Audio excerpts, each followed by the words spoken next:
Ресейдің саясаты басқа ұлтты интеграция арқылы жұту. Украина халқы ұлт ретінде самоидентификация мәселесін шешіп, ұлт ретінде аяққа тұрды. Путиннің өзі де айтып қалды ғой, азаматтық соғыс деп.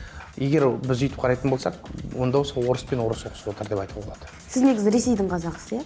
Болашағымды және өзім болашағым ұрпағымды қазақстанмен байланыстырғым келді. Қосағашты егер алмайтын болсақ, былай қазақ тілде түгел бәрі сабағын басынан аяғына шейін жүргізіп отқан бірде бір мектеп жоқ. Егер ойбай Тина Канделаки не деді екен деп біз туралы айтып отырсақ, біз Ресейдің ақпараттық поледа бар екенін дәлелдеп береміз оларға. Навальный ашық түрде орталық Азия тұрып отқан азаматтарды екінші сортта түрде адамдар айтқан. Ашық айтты. Бірақ біздің қазақ азаматтары неге екенін білмеймін, соған қазір күл тасып отыр. Мен білетін бір прецедент бар, бір чуваш кісі әлеуметтік желіде пост жазған, мен өз-өзім қазақ деп паспортта жазғым келген, бірақ оған рұқсат бермеді.